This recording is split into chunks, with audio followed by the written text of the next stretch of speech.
Kathryn Dennis, listen, we started this summer from the Vault series earlier this summer. Wasn't sure how it was going to go, but everyone seems to say it's a big hit you guys loved. We've had Claudia Jordan on.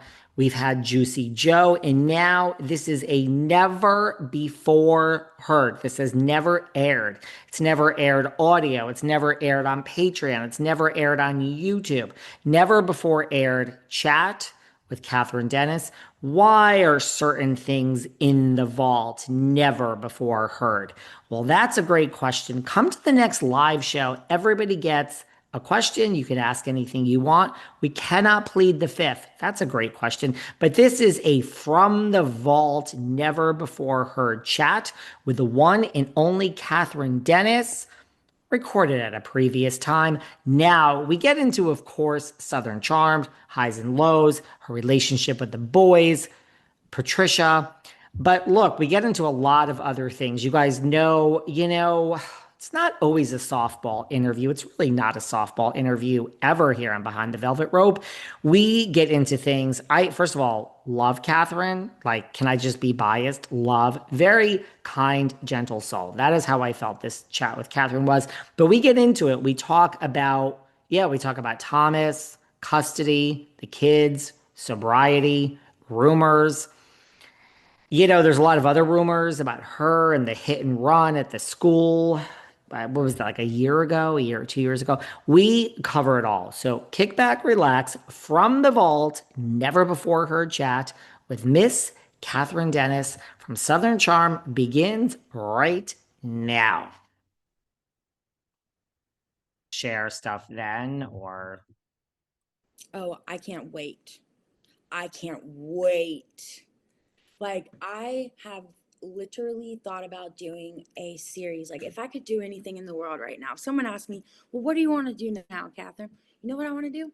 I want to become a producer. I want to write a screenplay, but like whatever it would be called, where I create my own Netflix series where it's like House of Cards, but like House of the Good Old Boys. And like expose all of the crazy shit that I've seen. Because boy, it was crazy these last 10 years behind closed doors. Like, yes, it was wild. So I don't know. I just think that it would be so cool to be able to be on the other side of the camera and do something like that. well, I think a lot of people would be interested in that because a lot of people are interested in what goes on behind the scenes and like. And like I've seen people change, like I've watched so much and I feel like I've remained strong in who I am. Just my moral compass has always been, it was firm, it was grounded, right? So like that can't be changed. So I've watched people come in and let it get to their heads. I've watched people come in, be destroyed. I've watched people come in and turn into a, they put the con in Barbie con. Who do you think Oh, is oops, I meant Bravo con. who do you think is the most changed or fake to that extent? Madison and Taylor. Well, I think more, no, I wouldn't say Madison. Take that back and cut that out because that's not how I feel.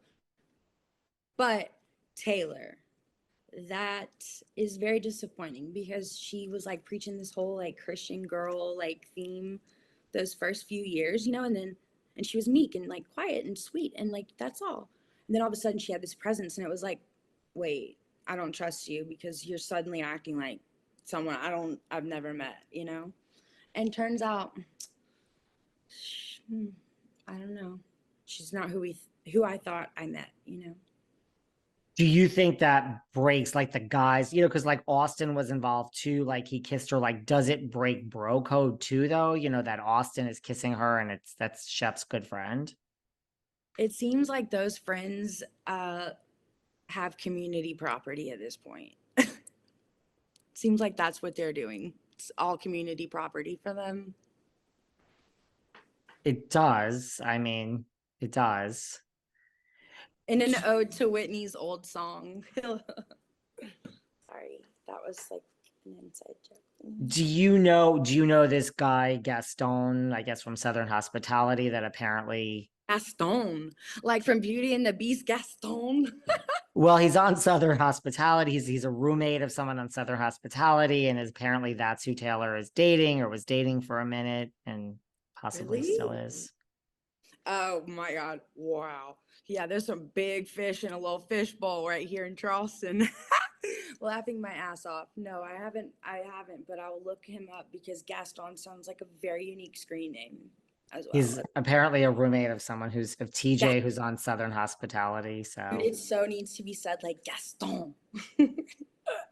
do you think, because you said like double digits, like it is time people move on, like you do one job for 10 years, like what do you think of the fact that like Austin and Craig and like Shep, I mean you started this with Shep and Craig, and I mean they're still there. Is it time for Yeah. them to move on? No, I mean, I think that, you know, for me as a woman, we're, way more emotional. We care about all these different things, including ourselves, way, way differently than men are, in how men care. So I think that the experience for me has just been like, right now, for me, like, I need to be able to create my own narrative or else I'll never get out of this one, So, and these men are a little more simple, at least seems that way. These little Peter Pan people, whatever you call them, season one, whatever it was back then, Peter Pan syndrome. They're very simple. So they just keep on doing what they're doing. Well, So yeah, Austin and Shep, I mean, they're older now. We're all older. Like, isn't it time for these? I mean, you got to get these boys in line, Kathryn. well, I feel like what do they have to lose by being on the show? Like I'm not even saying I would never go back to the show. I'm just saying that where I was in my life and where I'm at, like I need to not be involved. I don't need that influence or whatever. But like, right now, like whatever, if it's working for them and they're making that decision, like go ahead. But I do think that it will be a great day whenever Paige and Craig, if they decide to get married, that will be such a fun journey for all of us. you know. Um, and then Shep will just keep on keeping on. And Austin might keep on keeping on too. Yeah, what's Austin up to? I don't even know. I texted him the other day to get a pedicure, but he was busy. See, like, I know them in just such different ways. Like, I wish sometimes that, that could be the only care I had in the world was just like, let's go get a pedicure, but it's just not that way. Life gets in the way, right? Well, yeah, life is just different. And right now I'm figuring it out, but it will be figured out. Have faith. Well, listen, you're still very young. I mean, I know you don't think that, but 32 is still very young. I think I had a 30 life crisis. I really do because I lost my mother right around the same time. So like I got so mortality became so real to me and like I don't know. I think that I mean I went through a whole nostalgic like rant, like went through my attic to find my things that I gave to my kids for Christmas, like my American Girl doll I gave to Kenzie and like I found my diary and I read it and it was so funny. It asked a question about reality TV, oddly enough. Like asking if you would ever do it. And I wrote like uh for sure or something like that. It's just too funny. But yeah, I don't know. I think I started to realize life is so short and then not having access to my children has really I have had to think about life and death because sometimes things feel like a death before death or a living death.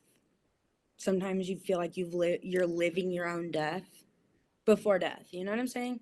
That's not meant to be like super negative. That's meant to be like that is the realness and the rawness of loss of love and family and that bond that I want so badly with my children.